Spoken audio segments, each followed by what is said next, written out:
All right, listeners, welcome back to part two. Part two. Little first there.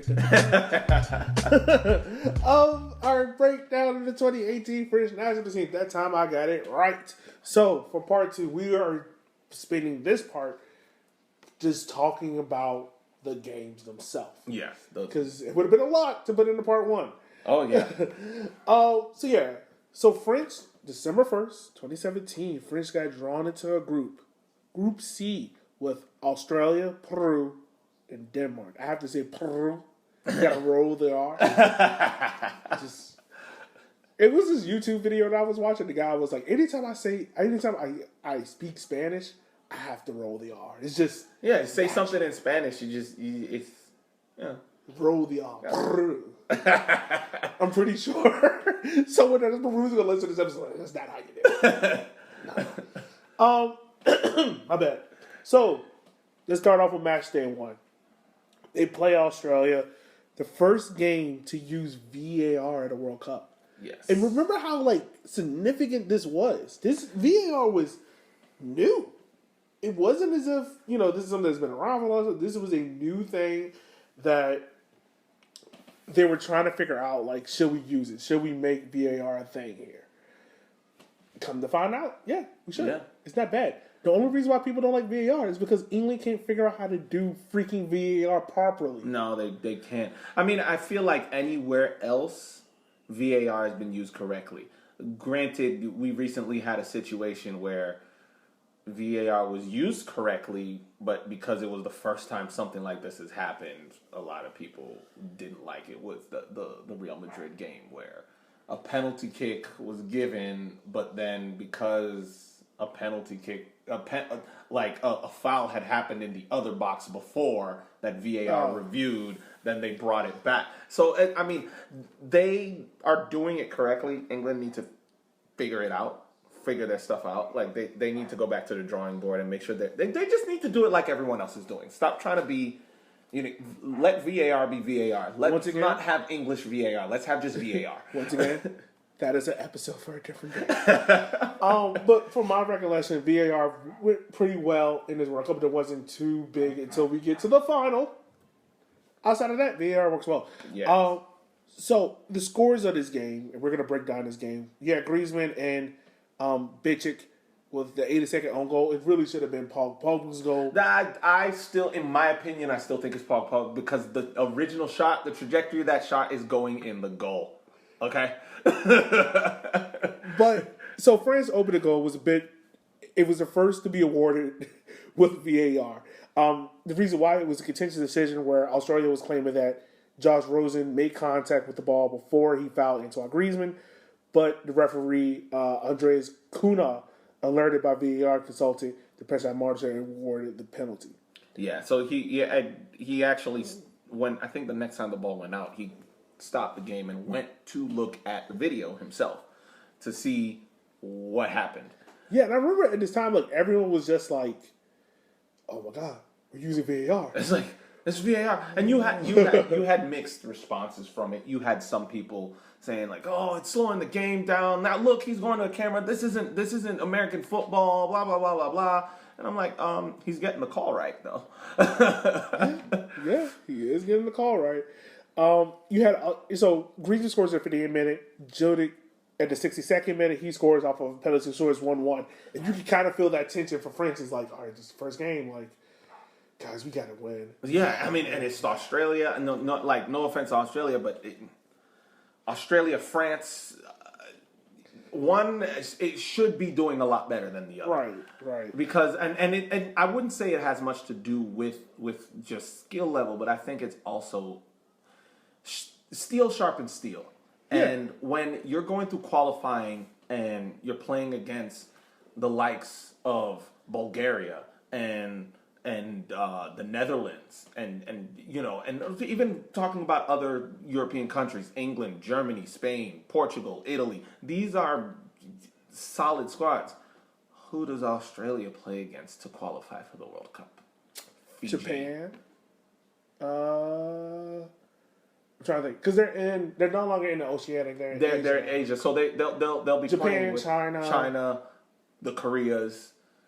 those are the only. Saudi Arabia got there. Yeah, Saudi Arabia, I would say yes. But I mean, the thing is, with that, you have situations where, like Japan and North and South Korea, all three of those countries, they'll have a good year, and then all of a sudden they'll fade, and then they'll come back, and then they'll fade. And if you catch them at a year where they're playing like crap, then easy walk to the World Cup, basically. Yeah. So France, despite all their attacking talent, gave up a lot of success to the promise in the opening game. They lacked any energy, really. It really showed that they did enough to edge past an Australian side who withstood an early flurry of French attacks, settled well into the game. France, however, did claim victory with the help of video technology. And their opening goal was the first to be awarded by VAR, like we said. The second needed goal line technology to be confirmed with the ball crossing over the line. Yeah, so this game happens back in 98. France walk out of this game with a 1-0 loss. But despite technology, they walk out with a win. Yes. Yeah. Yeah, but I mean, we've had those situations before in the past, before VAR, and I would say before VAR, before goal line technology, where the ball goes off the bottom of the crossbar, crosses the line, but because of the backspin, it bounces back out. So, you'll have situations where it's like, oh, no goal, and it's like, but it went over the line though, and they have no way of proving that because the referee is not allowed to look up at the screen. Yeah, not at all. So France kind of gets out of this game. You can kind of feel tensions are kind of growing. It's still that same thing of, can this France squad prove they are worth it? So then we get to match day 2 versus Peru. I must keep saying that. and Peru had a great story coming into this World Cup as well. Well, that was a great story. It was more so about their striker at the time, whose name is escaping me right now, Guerrero. Yes. And about how he had, the positive steroid test, and how he was suspended, and how he just got back in time just for this World Cup. Yeah. And Peru journey, and this is why I said earlier in the podcast, are you sure CONMEBOL doesn't have the toughest route to qualifying? Because you got to beat some teams. Is each 10 playing each other? Yes. Like I said, it's a different conversation for a different day. We'll talk about this. But France did just enough to knock Peru out of the tournament to reach the knockout stages themselves. So pretty much France wins this game. Therein, Peru is knocked out because Peru lost opening day. Yes. And results otherwhere between Denmark and Australia kind of proved that, all right, Peru can't get 4 points in the final day to get through. They were far from convincing, though, however. Much of the game, while Peru, backed by noisy fans, was packed in the stadium in the Yurtkenberg? Yes. I'm learning Russian. Deserve more for that project. So Peru was really going at the French team. They weren't. And they had a chance at the end of the game where it literally hit the top corner of the goal. Yes. Pinged out. But I mean, Peru came into this World Cup like a firecracker. They went through a qualification stage that was very, very exciting. So they came in with momentum. And because of that momentum, that brought them into this game and kind of put France on their heels. They were able to get that goal. I mean, Kylian Mbappe, the youngest French player to score a goal in the World Cup at 19 years and 6 months. So 19 and a half years old, and he's, yes. My boy! I got Mbappe winning a Ballon d'Or in the next 2-3 years, so. He better. I mean, that I personally think that depends on if he leaves PSG or not. That's a different conversation for a different day. I talked about this with someone else, and we'll talk about it after that. Or maybe when we do an episode on Kylian Mbappe. Yeah. Maybe. So yeah, like we said, Peru's best chance of the first half was to the unmarked Paulo Guerrero, who we talked about earlier, who was started in place of Jefferson Farfan, but his shot was hit straight at Hugo Lloris. Within a minute, Mbappe scored his first World Cup goal. He latched onto an after from Olivier Giroud, who we were kind of earlier talking about, in part one, does he need to be there for the Benzema? But kind of showed it. Yeah, I mean, it's like we said, he fit the puzzle. Yeah, he fits the puzzle perfectly because he is a classic number 9. Hold up play, And he was brought in to he be can more finish in the box. He yeah. can bully defenders because he has that size. So he was pretty much brought on to be the focal point. Yes. So France at this point was playing like a 4-2-3-1.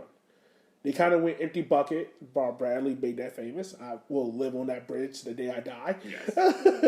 But pretty much put Giroud more up top, bringing on Griezmann, who was not really doing anything in the deeper hole, playing him off Mbappe and open up space.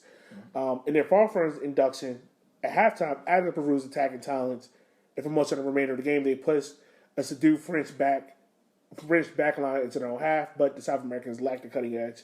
You could just tell, like, the talent difference wasn't there. Guerrero and Farfan was on their peak. Oh, they were. But the players around them, you could just tell it wasn't. They weren't at the level. Yeah, they weren't at that level. They weren't at the level, and that's one thing that you find, and that's one of the I would say the issues with a lot of South American teams. They'll have 2-3 players that are stellar, and the drop off between those star players and the rest of the team's quality is what kind of hampers the team. If you look, for example, at Uruguay, you look at Colombia, you look at in this case Peru, Chile, they have star players. You have Sanchez for Chile. You have of course James for Colombia, and players like Rondon and Cuadrado, and in this case Farfan and Guerrero,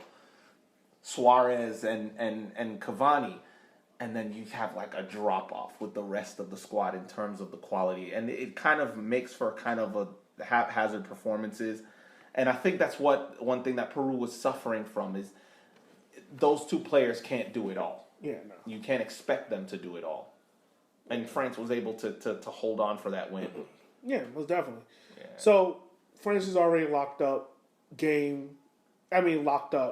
a spot in the finals. In the knockout stages. The knockout stages. I was losing the time. I couldn't get to it. But that led to the Denmark game, and that game I remember was famously known for being a very boring game because I think. Well, you had heavy rotation, so the lineup. There was heavy rotation, and also Denmark and France both were safe.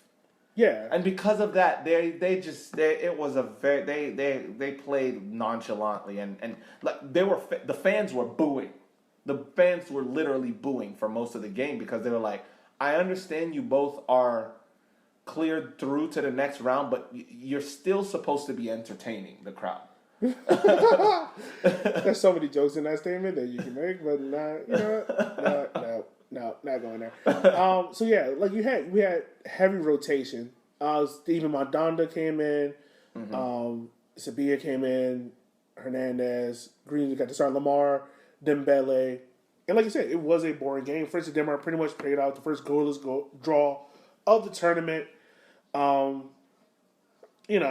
Like you said, both teams were getting booed, which I remember hearing loudly in the speakers when we were in the bar. We were like, "Oh yeah, they hate this. They hate this." And I remember. I don't think I watched that whole game.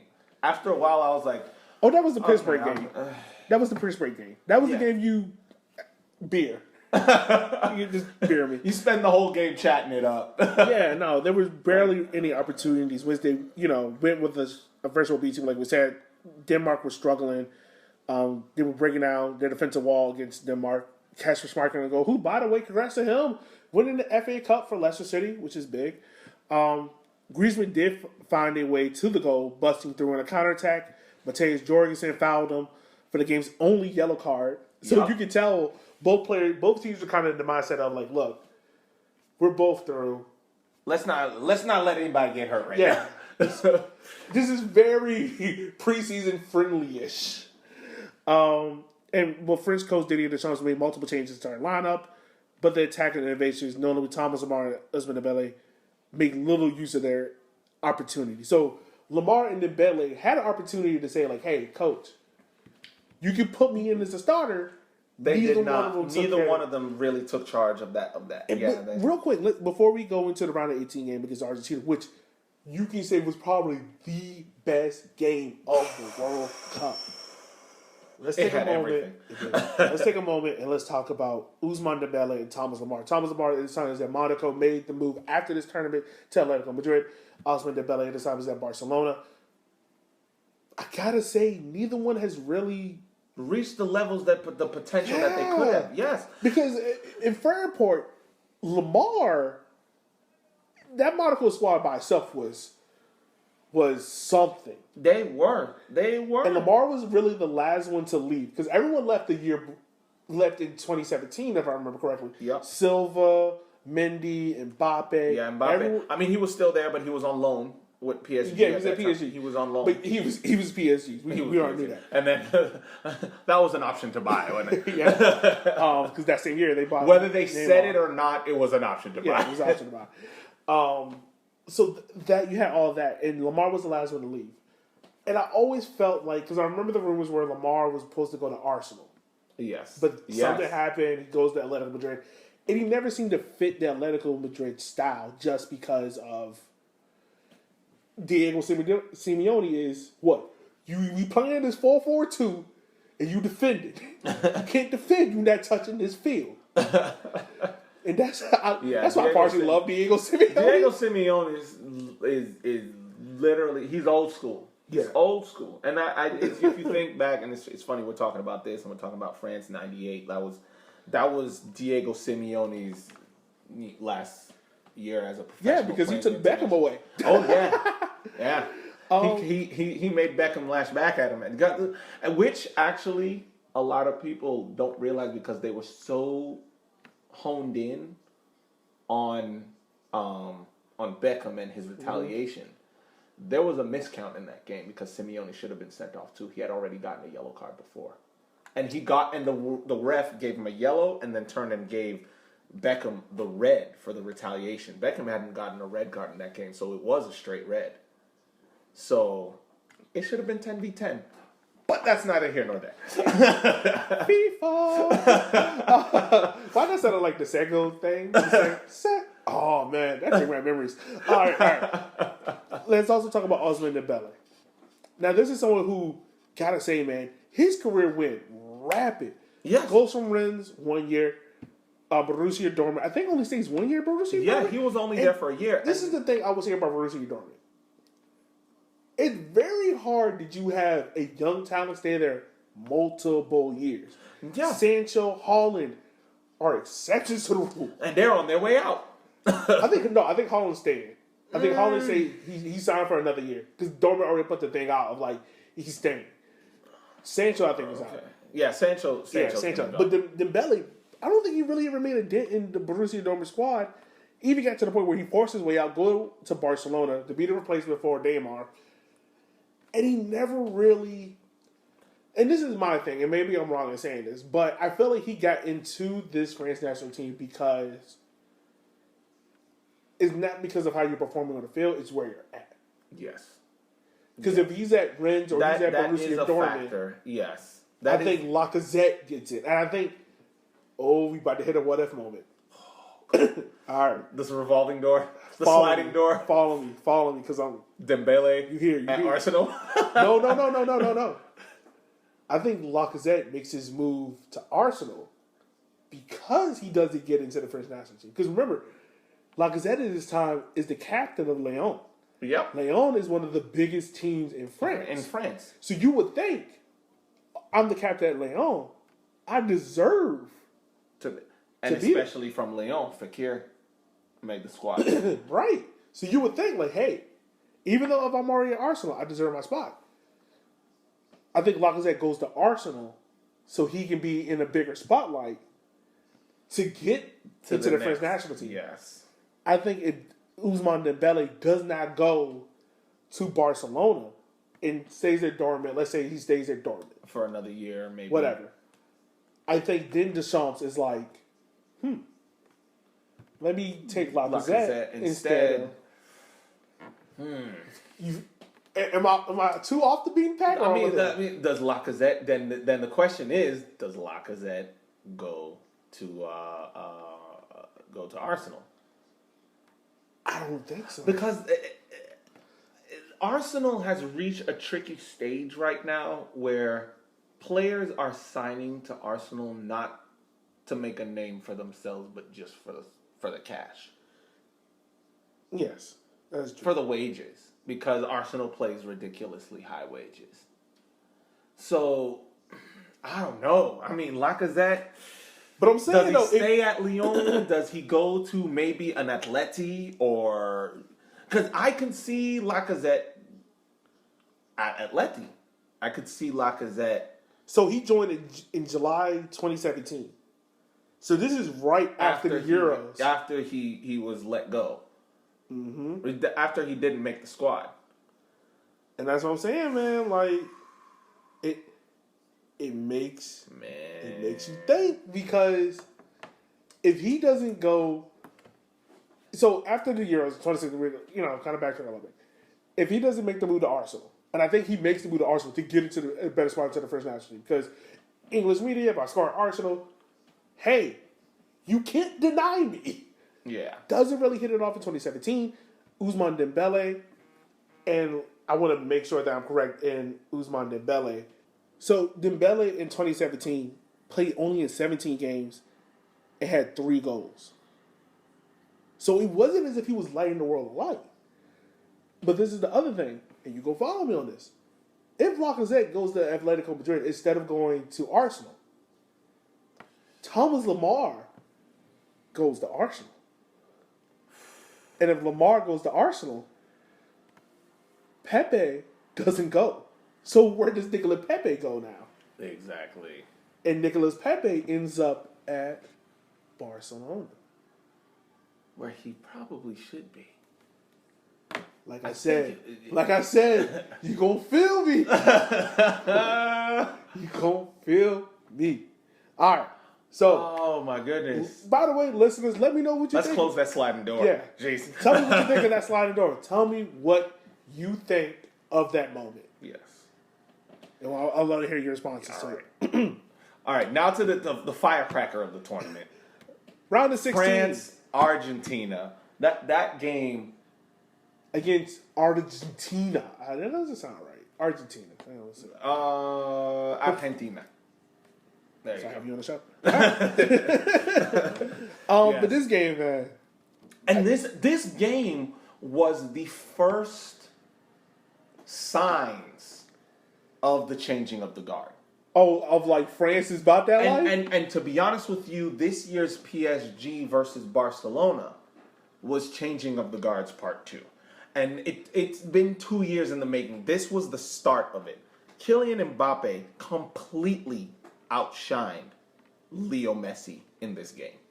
And it was shown that he is the new guy in town. Yeah. He is the new kid on the block.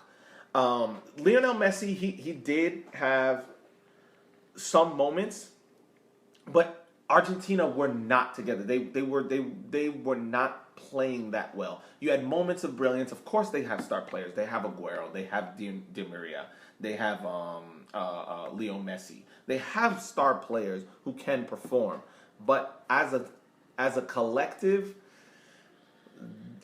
they were disorganized. Disjointed. I don't even think they were the whole tournament, because I think they had to rely on a Marco Rojo, God, as a United fan saying that name, goal against Nigeria to get through. You know? And by the point, real quick note, this is the first World Cup since, I believe, 1982 that an African team did not make it to the round of 16. Yes. But we got France, so hey. Yeah. Look, side note, Nigeria, second best jersey in that World Cup. First best. Senegal, with the shadow of the lion. Nigeria. Shanir. I think it's a close race. You drunk? The two. No. I saw that Senegal jersey, and I saw it's like a fade of the lion in the front, the lion face in the. Nigeria, sir, come on now. But let's talk about this. Well, Argentina, pretty much began nervously, and their defense had no answers to the blessing place of Mbappe. If we know anything about Mbappe, homeboy is quick, rapid. Like we said, that 4x1 squad. France, you might want to holler at your boy. Because for instance, can you do 2 sports? Look, DK Metcalf just tried out for the 4x1 in America, and he plays the NFL. Uh-huh. If you give Mbappe 3 months to train for the 4x1 or the 4x4, Nah, maybe not 4x4. 4x4 is a little bit distant. But 4x1? I'm just saying. So he was running, from his own half to the end of Marcos Rojo's, who had a stupid foul with a penalty converted by Antoine Griezmann, giving him the opening goal. I mean, as a United fan, I'm not surprised. We weren't surprised. I mean, just volatile, just making big mistakes in the worst places possible. I think me and you was watching the game in the bar. We were like, everyone was like, "Oh, Marcos Rojo." He was like, "You're surprised? What are you surprised about?" You got a backline of Rojo and Otamendi. Oh gosh, one guy who's absolutely not mobile anymore, and another guy who just makes stupid mistakes. And France should have gone further ahead, but a wonder strike by Angel Di Maria hauled Argentina back into the game shortly before halftime. And I gotta say, that Di Maria strike always makes me think of like, why didn't he work in Manchester? I mean, we know why, but like that kind of quality was there at United at one point in time. But man, this strike was... Well, he didn't make it at United because of who was in charge at the time. But I'm not going to go down that rabbit hole. I'm not going to start that rant. Right. So Argentina even enjoyed a stroke of luck when Gabriel Marcelo deflection put them ahead early in the second half. So what people forget, at one point in this game, Argentina's winning. 2-1, yeah. Like, they're winning. But then... Boy, the Mbappe machine goes into fifth gear. Not even the Mbappe machine, man. You got to remember the Benjamin Pavard goal tied it up. Oh, and this is the sweetness. This goal, when I was going back and just kind of refreshing my memory with some of these highlights, I think I spent about 15 to 20 minutes just watching that goal on repeat. And this is the thing. And over and over. The beauty of that strike.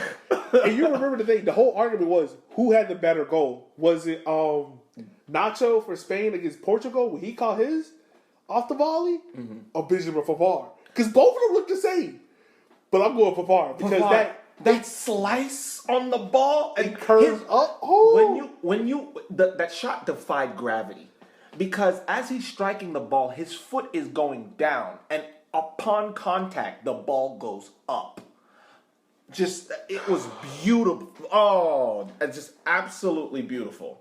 Yeah. Absolutely beautiful. It was great. And then, like you said, Mbappe just went into fifth gear and just dropped two fantastic goals. It got to the point where they just knocked the wind out of Argentina's sails. He pretty much took over He pretty much exploited what Argentina's worst thing was. Like you said, they had no pace on the back line. No pace on the back line at all. No pace on the back line. Even their fullbacks weren't up to snuff. And Aguero had a stoppage time header. It caused a couple of friends. It was 4-2 and whatever. Wasn't anything of note. But this is the interesting thing about going back and watching this game. Jorge Sampaoli's tactics made little sense. Like, no sense at all. Mbappe was left isolated as a false nine. So Messi, you mean? Yeah. He was left isolated as a false nine. The Asian defense was playing far high up, leaving him exposed to Mbappe's pace. Aguero's arrival in the game made the penalty area presence, but it was way too late. So it's like you're playing Messi as a false nine, but you have the wingers on the touchline. So who is Messi supposed to give the ball up to? Yeah. And the way how France was set up, it was literally N'Golo Kante and Pogba with the back four. So they can really go 4-on-4 against Messi. Yeah. I mean 4-on-1. 4-on-1 against one. But I think this is a situation of overthinking. I believe we're looking at a situation in which Sampaoli was thinking of, if I put Messi in the middle and make the wingers go wide to the touchline, that's stretching the defense they have to pull out, which would give, in theory, Messi more space to cook those defenders. And that's fine. Because Messi has, no matter how good the defenders are, remember what he did to Boateng. That's fine. But explain to me this. I think in theory that's what he was thinking. That's fine. But explain to me this. If you have Marcos Rojo and Nicolas Otamendi, and you know both of them don't have pace, and you know you have a front three of Mbappe, Griezmann, And I think not Lamar, maybe Giroud probably start. But I'm saying, why would you All play three a of high those line? players are faster than your back line. Why would you play a high line? Like that makes zero sense. Yeah, that the defensive side of it, I don't understand the attempt of playing a high line unless they were trying to high press. But that thing is, Messi ain't gonna high press like that's that. what I'm saying. He don't do You're that not no high more. pressing. He did that under Pep, and after Pep, he stopped doing that. So, My fault. It was 4-3. It was 4-3. So yeah, it may it's have 4-3. been So but it was still. Yeah, Griezmann, strike Giroud, from- and Mbappe. But Yeah. still, like, and you can count Pogba as that because him and Tweedy and Conte kind of is the CDMs. But still, like, as a head coach, you have to know my back line cannot keep up with Mbappe and Griezmann. Well, I think, again, this is the issue that Argentina has had in the Messi era. Relying too much on him. True. Because this is a situation of, if I make the wingers pull far wide and draw the defense out, Lionel Messi can outscore France. France will get goals on us, but Messi can outscore them. It's like... Messi's still just one person. He's an alien, but he's still just one person. He's still just one, you know? And I think He's one alien. Just one alien, not a team full of aliens, you know? And that's the issue that I think Argentina has had ever since Messi came into his They just greatness. never know how to use him right. I think It's not just understudied. knowing how to use them right. It's a question of Argentina has enough talent to play with him, but there's I think a the only one mentality who kind of just solved it was depending on Bielsa. I think Bielsa might have been the only one, possibly, and that was the only silverware Messi has won was the U20 World Cup. Yes, I mean, no, the Olympics. the Olympics. Yeah, Yeah, the Olympics. So we get to the round of 18 game against Uruguay, and this game was, how can I describe it? It was a good game. it was. But I think Uruguay at this point, you could just tell, like, it was just injuries.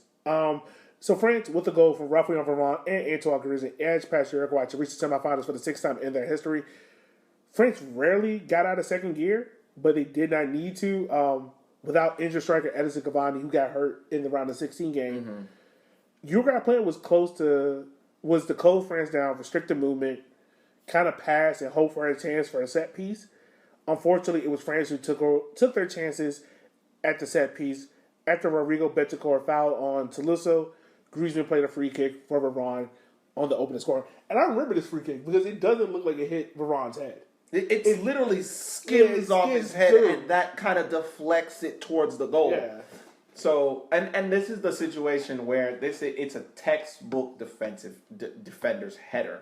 And it's a textbook header from a set piece and you always, and as a coach, when you're teaching kids how to head the ball on target, you always say, as you make contact with the ball, look at where you want the ball to go. Turn your head to where, and you could see Varane, even though that ball skims his head, the fact that he turns his head towards the goal as the ball is skimming off his head, it directs it exactly where he's facing. Yeah. And it was well done. It was a typical defender's set piece header.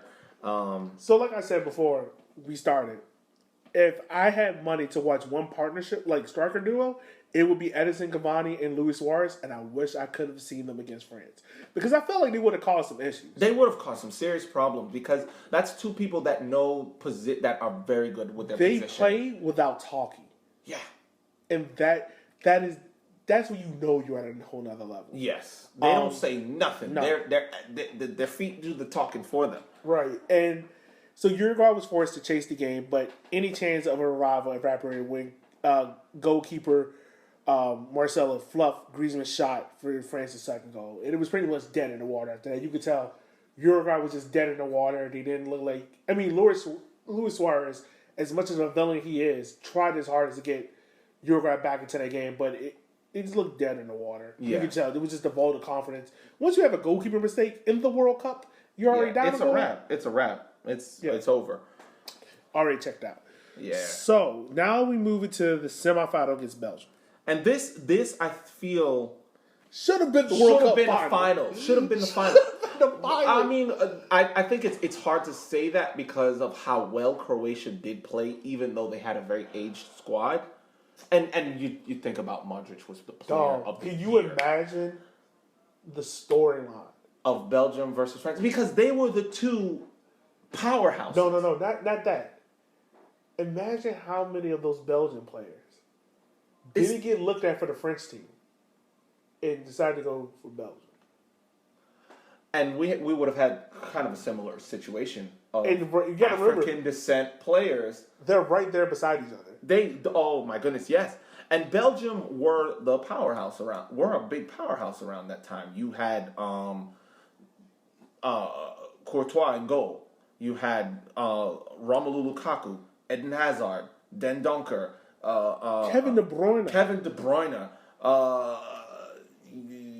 Alderweireld, Vertonghen. I mean, this was the squad of solid players that were making big names for themselves in Europe on the big stage of Europe. And this is the thing, like this Belgian squad. So, like we've been saying, like this Belgian squad kind of had the same trajectory of France coming out of the 2014 World Cup, where you can see the potential in this team. You can see, like, if besides a big injury, if they can get it right, they can go somewhere. Yeah. You know, and you know one thing about Belgium that I know it's an issue of quality of players, but I think we missed out on having two sets of brothers on the same squad. So this was the Lukaku brothers and the Hazard brothers. But that could have been pretty cool. Sir, that is not happening. That could have been pretty cool. I don't want you to think Jordan Lukaku is getting in this lineup. No, he's definitely not. Definitely. Although right now, Torgan Hazard is the better Hazard. This is also true. So Thibaut Courtois was in goal. Tommy Alderweireld, Vincent Kompany, Vertonghen, Axel Witsel, Kevin De Bruyne, Brian Fellaini, Moussa Dembele, Chad Lee, Romelu Lukaku, and Eden Hazard was the starting 11 for Belgium. That's an insane lineup. For France, you had Hugo Lloris, Benjamin Pavard, Varane Umtiti, Lucas Hernandez, Pogba, Kanté, Matuidi, Griezmann, Olivier Giroud, and Kylian Mbappe. Yeah, that's this was the clash of the titans of this World Cup. It was, and even between the sticks, at the time, Lloris and Courtois were two of the greatest goal. They were the two top goalkeepers of that year. I remember the conversation was, who's going to go to Real Madrid? Is it going to be Lloris or Courtois? And it was like, all right, who going to go? So Belgium made the bright start with Eden Hazard, a constant threat on the left flank, and this is where Eden Hazard was in his bag. This was good. Yes, this was good. This is when he was in his bag. This was before Madrid Eden Hazard. But a bit after, Hugo Lloris produced a brilliant save. Toby Alderweireld from the corner. French midfield pretty much assess control at this point. But while France enjoyed defensive structure and discipline on the other end, Antoine Griezmann and Olivier Giroud both missed chances. They both had key chances that could have they missed, put the game away. With Giroud scuffing the best chance, Kylian Mbappe excellence laid off. The teenager also played in Benjamin Pavard, but Thibaut Courtois produced an outstanding save that kept the game goalless at the break. So we're like, France could have won this.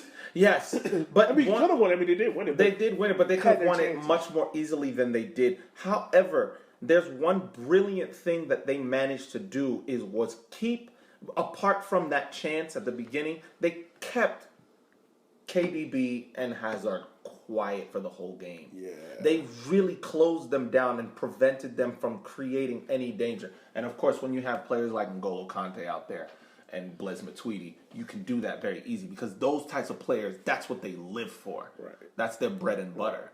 So Giroud was continuing to struggle to get a shot on target, but when his effort was blocked by Vincent Kompany at the corner,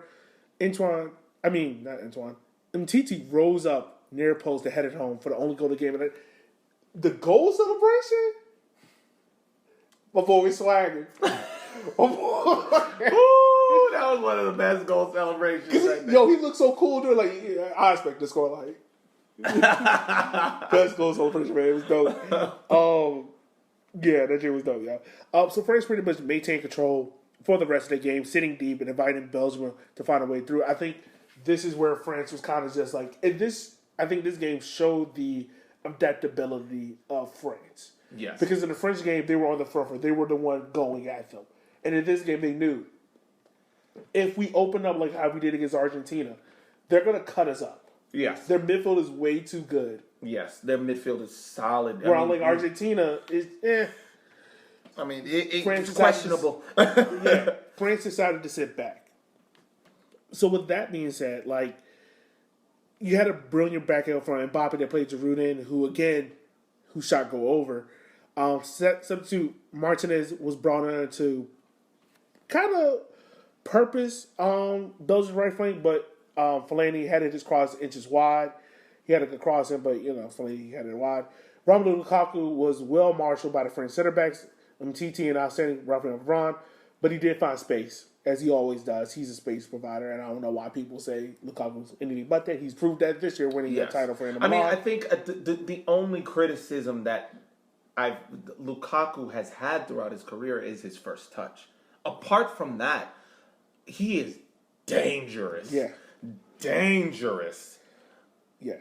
And Kevin De Bruyne and Eden Hazard, like you said, they found themselves closed down. They were in an eye space. And that was weird to see out of Kevin De Bruyne, because Kevin De Bruyne does a great job. And I swear he does it in so many games where he'll start off in midfield and then he'll kind of creep to the left wing, and he'll kind of partner over with the left winger. So you think all right, let me shift over there, and then he'll come back central and then he'll dart to the right wing and partner with the right winger, and then usually by the 60 minutes he'll just stay in midfield. And by that time, it's just a bunch of open space. Yes. Yeah, but France goes on to win this game 1-0. They reached their third World Cup final at the Samuel TT Tyra header. It should have been the final, man. It should have. It should have. I mean, if they had bracketed it differently. But then again, who knows how Belgium would have done against Croatia, or France would have done against Croatia in a semifinal. Well, we know how France would have done against Croatia in the semifinal. No. France going up against Croatia in a semifinal would have been a completely different game, because you need to realize that Croatia went through 3 knockout rounds of overtime, and they are an aged squad. The moment, especially Russia, England, both of those games went to overtime. Russia went to penalty kicks. And with the squad that Croatia had, they were up there in years. And that takes a lot out of you. And from that moment, I was like, okay, I was pretty sure France was going to win. But when I saw what it took Croatia to get there, I was like, they're definitely going to win. Because Croatia, the credit to Croatia for giving as much fight as they did, but the legs were gone. Yeah. You saw it in the Russia game. The legs were gone. I think France would have done well against Croatia. I don't think you would have seen the 4-2 scoreline. Yes. You would have seen something more like a 3-1 or 3-2-ish. I think that wild card would have been Belgium-England. Because by the time Belgium-England played in the third place game, you could tell England was just They had checked out. They had checked out. And that was another thing that was a big complaint with England. It's like you couldn't do it against a squad that played 120 minutes and penalty kicks against Russia and had to fight for their life. Literally, the last 10 minutes of that game against Russia, literally every single Croatian player looked like their boots were made of lead. And that's what I'm saying. And then they went through an overtime game again with England. Imagine that game being France. Now France gets a bite at Croatia when they've gone through 2 consecutive 120-minute games. I think the thing that hurt England the most was they scored too early. Because England kind of went into the shell-shock mode of we can't mess it up. And then when you're thinking about, I can't mess it up, you end up messing up. So, it could have played out differently. We could have had a France and Belgium final or a France and England final. Would have been unique either way. But we got France and Croatia. Still a great final. It was very entertaining. I remember we were at Gus's. Yeah. Watching the final. We were at Gus's. And I was telling people, I was like... You were good.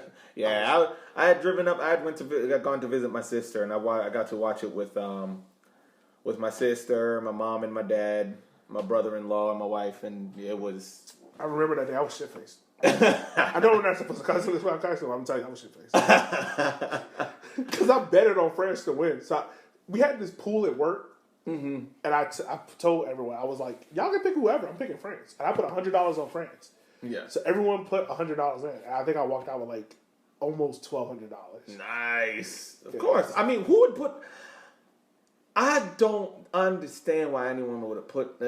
I can understand someone rooting for Croatia, but to put money on Croatia with the way France squad is and the way you had younger players, an easier route to the finals, fresher, it was just too much. But this final, actually, there's one element of this final I did want to touch on. Do you want to go through like how the game went first? Let's go with your point first. I think this was Didier Deschamps' moment to shine. Why do you think that? His use of Kylian Mbappe. Okay. In the first half, Kylian Mbappe played like a left midfielder. A right midfielder. He was a lot further back. And there was one thing I clearly remember sitting down in my sister's living room complaining about. It's like, what is Kylian Mbappe doing so far back? Why is he so far back? Why is he so far back? Second half, Didier Deschamps unleashed him. And he said, go head forward. They're tired now, go head forward. And that's when France really started to... So pretty much like a delayed tactic. Exactly. Like defended the first half, second half, now you got... Not exactly defend, but show them that you're a threat, you're there, but don't push. Save your energy. Save it. Second half, it was over. It was a wrap. So France was, like you said, there was a lively start to the game by Croatia. Even Perisic and Anton Rebic caused problems on the flanks for Croatian midfield. Yes. Pressing N'Golo Kante into uncharacteristic errors. I remember watching this. I was like, this isn't Kante. Kante doesn't make mistakes. Yeah. Kante, he's one of those players. You forget that he's human and he can make mistakes. Yeah. Like, until you have a game like this. Right. And yes. So France's opening goal comes against the run of play after Griezmann falls under a challenge from Marcelo Brozovic to win a free kick, which he then whips in. And Mario Mandzukic's heads it into his own net, but was punked outside. Was kind of the question. But I remember this because everyone was like, did Varane head it in or did Griezmann score this? Mm-hmm. And it wasn't until they kept showing the replay, you were like, oh no, Mario gets a head to it, but you can barely tell because it looked like Mario barely touched it. Yes. Mario is literally just a glance. It was a weird goal. It was very strange. It was a weird goal. It was. But Croatia, the comeback came to this whole tournament, like you said before, 3 straight overtime games. I said overtime, extra time games. Someone's going to write us an email about that. Was launched from recovery. After Kante is booked, Luka Modric supplies a free kick to Ivan Perisic, equalized. And Ivan Perisic shot. The turn. Oh, that was beauty. I think that was the goal of that game. That's the best one of those. No, Mbappe shot. I don't care what you say. No, the way he got the turn on there. The way how Mbappe shot it, it just stood there, and it just rolls into the back of the net. Swag. But Aaron Paris' shot. That's one of those when if you get a hand to it, you either breaking a pinky or your wrist. Your wrist is just going flop. Yeah, you haven't dead it. He put his foot through that. I'm surprised they were able to still use that ball after that. I'm surprised it didn't deflate. So through the drama controversy, when there was a lengthy VAR review, I remember this happening. Yeah. On the pitch side monitor, referee Nasser Pentina seems unsure whether or not Perisic was handled a French corner. So kind of there's no clear obvious area, but it is a penalty by the letter of the law.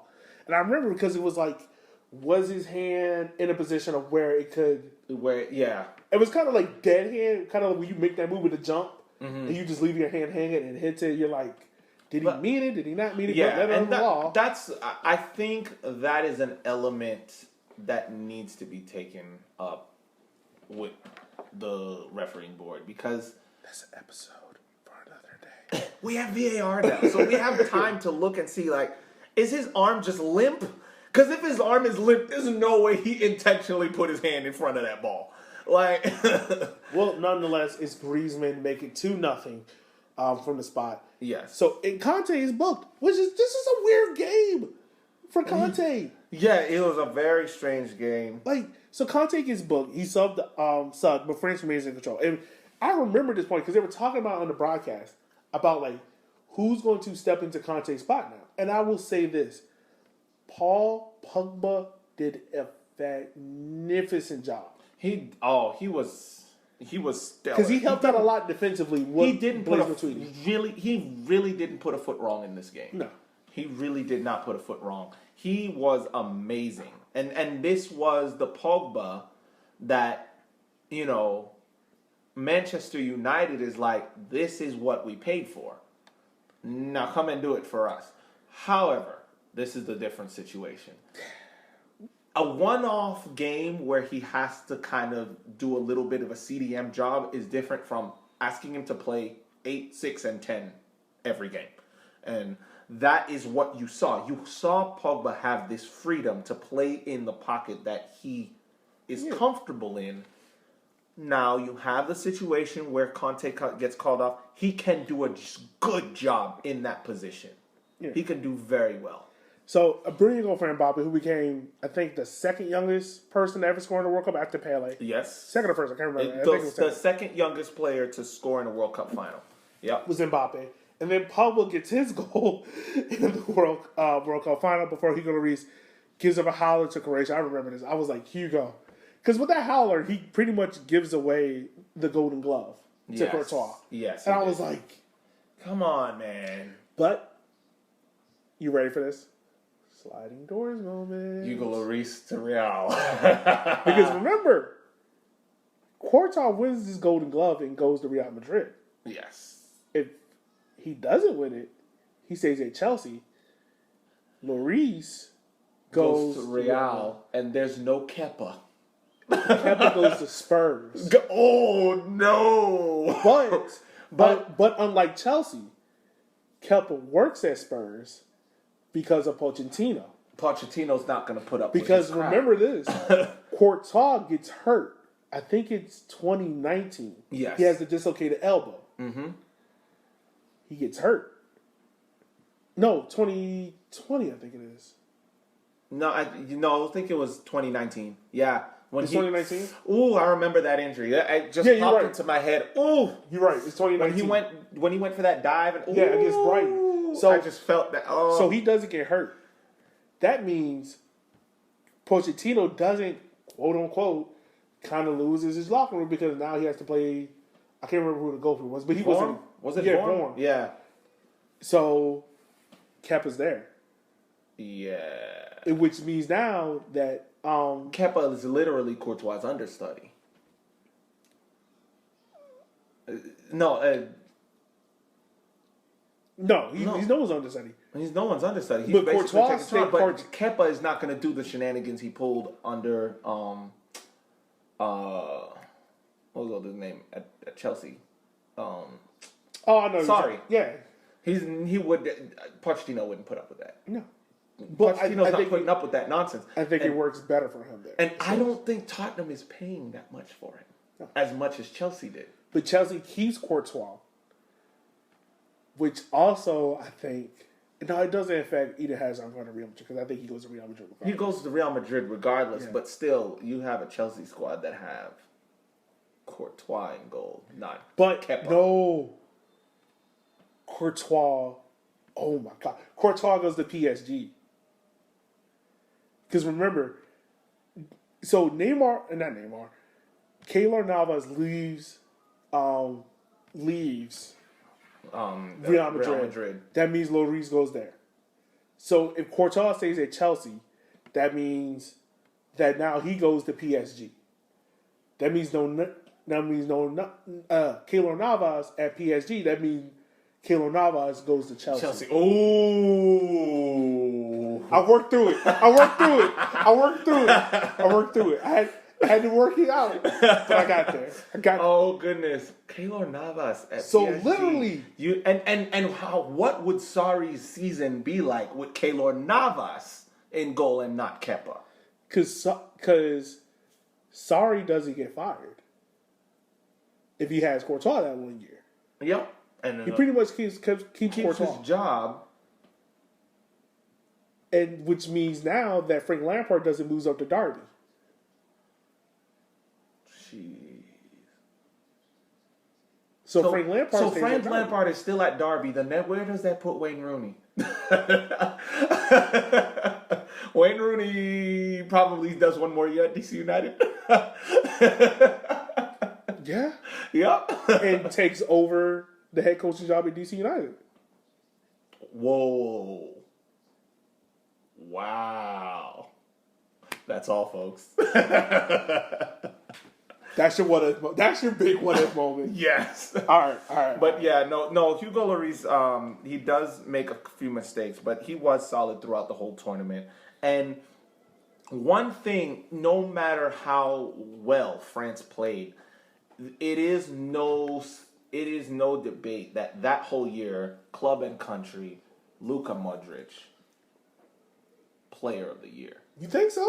He was fantastic. I think he won. Didn't he win? He won the Ballon d'Or, but it was his performance, solid midfield performance for Real Madrid, and even he basically held together that Croatia team throughout the entire World Cup tournament. I mean, yeah. And you at say his so. age, to be able to pull that off and play literally every game and play every game at such a high quality of performance. I mean, yeah, I guess you could say it. But pretty much, France goes on to win the World Cup. It's so weird that the rain held off until right? ceremony time. Yeah, right? But yeah. So pretty much, it was a movie moment. If you want to say anything about this team, like a review of this team, what it comes down to is this team's roster, perhaps the most talented System 98 squad, reveals that as much as Africa as it is French. Like, you can't have a French national team without Africa. You get what I'm saying? You can't. Or the Caribbeans. It's basically, if you look at most of those powerhouses in Europe, with probably the exception of Germany and Italy, you look at Portugal, Spain, Netherlands, Belgium, France, England. They are defined by their colonies. Because if you look, for example, do you know how good the Curacao team would have been? So they're about to be good now. They're about to be good now, but imagine this is Netherlands. Virgil D-team. van Dijk could have been playing for Curacao. Yeah.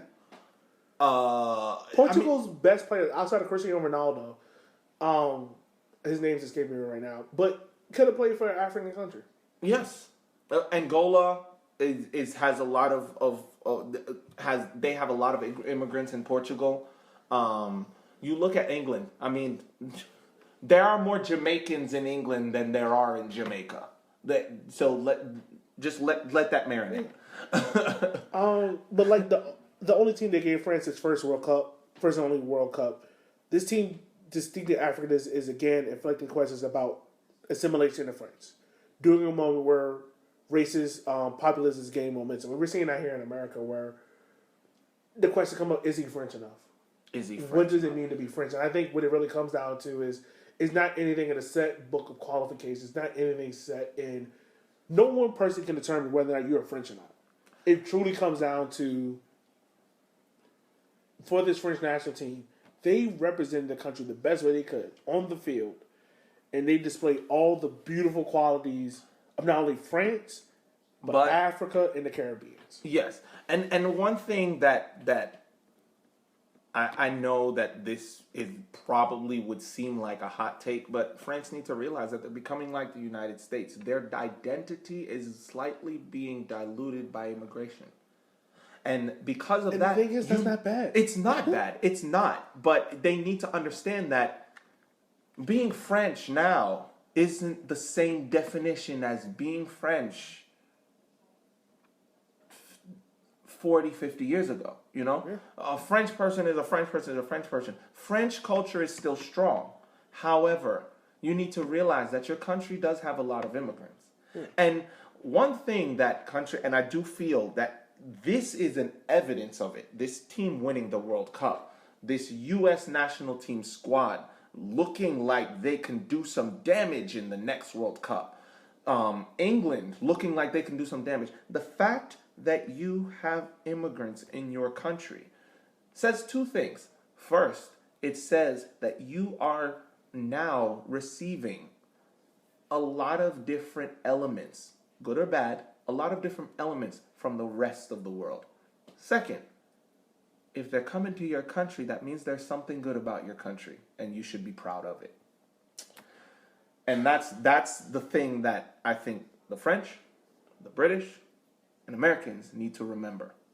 Immigration, if your immigration level is high, that means your country is doing something right. Doing something good to attract people to come to your country in order to seek happiness, to seek success, and to seek security. Your country's doing something right. And now this is the ancestry of Kylian Mbappe, Pogba, Fekir, N'Golo Kante, giving back to being allowed the chance to be called French. Right. This is their way of giving back. They gave you a World Cup. They gave you your second World Cup title. And you need to remember that the one who single-handedly gave you your first World Cup title is of African descent as well. Man, Shanair, I can't add nothing to that, man. So we'll end the podcast on that. This is an episode we've been wanting to do for a while. Oh, we've been chomping at the bit for this one, and it's so weird because we're almost a year. We're a year into doing this podcast. Yeah, we're a year into doing this podcast, man. So we just looked at the stats today: 5,000 total downloads within a year. I think for us that's big. That's big for us. That means 5,000 different people decided to take the time out of their day, listen to our podcast, and wanted to learn more about the Black soccer history.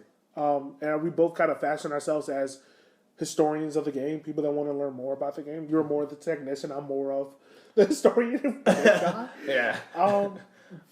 But I love doing this podcast with you, man. I wouldn't want to do it with anyone else. Yeah, likewise, man. It's been a very, very fun year. Yeah. Just starting off locally or nationally on our level with DeMarcus Beasley, and now we're talking about probably one of the most electrifying national World Cup winning squads of our era. Yeah. And man, it's so crazy, so crazy. As always, listeners, we want to thank you, because without y'all listening to our podcast and sharing it and telling other people about it, the multiple crossover episodes we've done, we really just want to thank you guys for taking the time out of your day, listening to our podcast, sharing it. We know it's hard to listen to a podcast in a pandemic, but once again, we want to thank you. We're coming up with more episodes. Trust me, there are more episodes, more crossovers coming up as always. Share, subscribe with a friend. Leave us a comment down below. Leave us a 5-star review so we can get this podcast out to more people. The more the merrier. To listen to it, the better for us. So, signing off, this is Elliot. This is Shanair.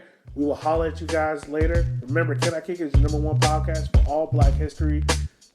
Share with a friend. We'll holler at you guys later. Talk to you later.